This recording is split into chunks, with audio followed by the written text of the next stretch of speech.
Tom Swift in the Caves of Ice by Victor Appleton. Chapter 22. Jumping the Claim. There was a sneering look on Andy's face, and Mr. Foger, too, seemed delighted at having reached the Valley of Gold almost as soon as had our friends. Tom and the others looked at the means by which the bully had arrived. There were 4 sleds, each one drawn by 7 dogs and in charge of a dark-skinned native. On the 2 foremost sleds Andy and his father had ridden, while the other 2 evidently contained their supplies. For a moment Andy surveyed Tom's party, and then, turning to one of the native drivers, he said, "We'll camp here. You fellows get to work and make an ice house, and some of you cook a meal. I'm hungry." "No need build ice house," replied the native, who spoke English brokenly. "Why not?" demanded Andy. "Live in ice cave. Plenty much of 'em. Plenty much room," went on the Eskimo, indicating several of the large caverns. "Oh, that's a good idea," agreed Mr. Foger. "Andy, my son, we have houses already made for us, and very comfortable they seem, too. We'll take up our quarters in one, and would then hunt for the gold." Mr. Foger seemed to ignore Tom and his friends. Abe Abercrombie strode forward. "Look here, you Fogers," he exclaimed without ceremony. "Was you calculating on staking any claims here?" "If you mean, are we going to dig for gold, we certainly are," replied Andy insolently. "You can't stop us." "I don't know about that," went on Abe grimly. "I ain't going to say nothing now about the way you stole the map from me and made a copy, but I'm going to say this, and that is it won't be healthy for any of you to get in my way or to try digging on our claims." "We'll dig where we please," cried Andy. "You don't own this valley." "We own as much of it as we care to stake out, by right of prior discovery," declared Tom firmly. "And I say we'll dig where we please," insisted Andy. "Hand me a pick," he went on to another of the natives. "Wait just a minute," spoke Abe calmly, as he put his little store of nuggets in the pocket of his fur coat and drew out a big revolver. "It ain't healthy to talk that way, Andy Foger, and the sooner you find that out, the better.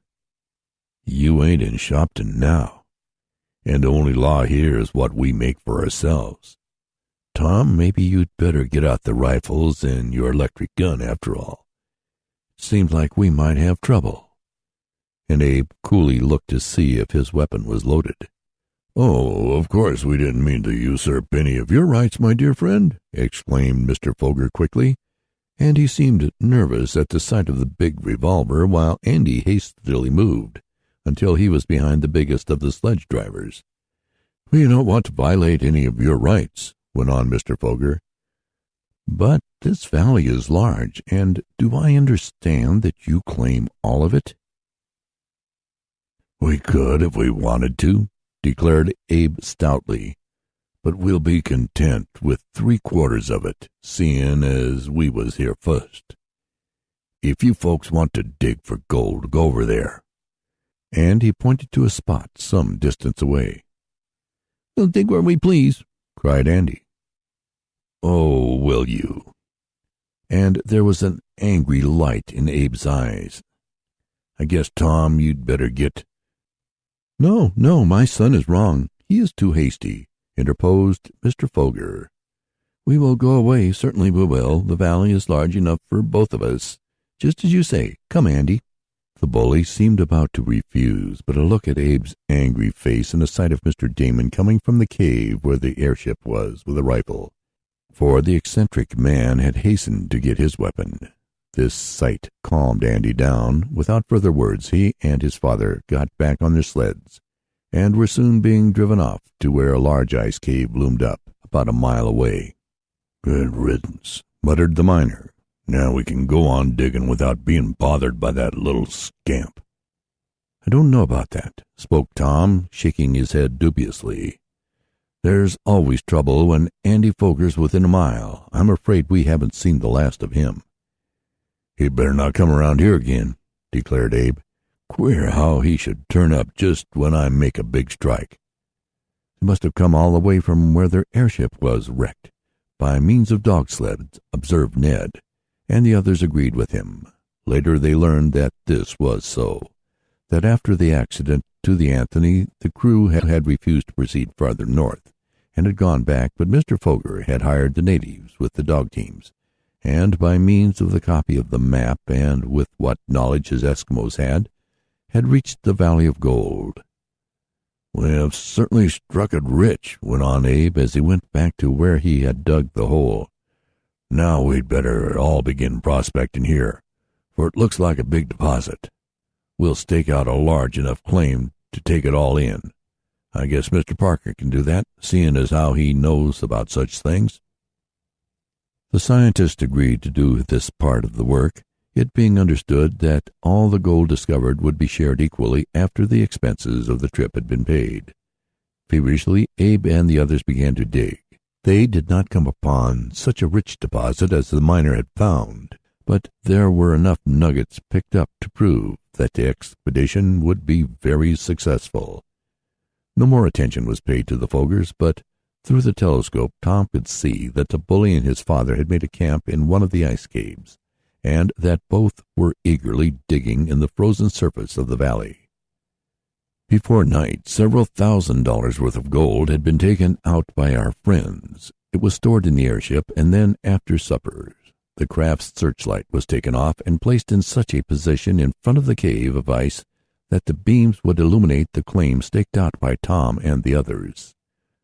"We'll stand watch and watch," suggested Abe, "but I don't think them Fogers will come around here again." They did not, and the night passed peacefully. The next day our friends were again at work digging for gold. So were the Fogers, as could be observed through the glass, but it was impossible to see whether they got any nuggets. The gold seemed to be in pockets, and that day the ones in the vicinity of the strike first made by Abe were cleaned out. "We'll have to locate some new pockets," said the miner, and the adventurers scattered over the frozen plain to look for other deposits of the precious metal. Tom and Ned were digging together not far from one another. Suddenly Ned let out a joyful cry. "Strike anything?" asked Tom. "Something rich," answered the bank clerk. He lifted from a hole in the ground a handful of the golden pebbles. "It's as good as Abe's was," exclaimed Tom. "We must stake it out at once, or the Fogers may jump it. Come on, we'll go back and tell Abe, and get Mr. Parker and Mr. Damon over here." The three men were some distance away, and there was no sign of the Fogers. Tom and Ned hurried back to where their friends were, leaving their picks and shovels on the frozen ground. The good news was soon told, and with some stakes hastily made from some extra wood carried on the airship, the little party hastened back to where Tom and Ned had made their strike. As they emerged from behind a big hummock of ice, they saw standing over the holes which the lads had dug Andy Foger and his father. Each one had a rifle, and there was a smile of triumph on Andy's face. "What are you doing here?" cried Tom, the hot blood mounting to his cheeks. "We've just staked out a claim here," answered the bully. "And you deserted it," put in Mr. Foger smoothly. "I think your mining friend will tell you that we have a right to take up an abandoned claim." "But we didn't abandon it," declared Tom. "We only went away to get the stakes." "The claim was abandoned and we've jumped it," went on Mr. Foger, and he cocked his rifle. "I need hardly tell you that possession is 9 points of the law, and that we intend to remain. Andy, is your gun loaded?" "Yes, Pa." I guess they've got us for the time being," murmured Abe, as he motioned to Tom and the others to come away.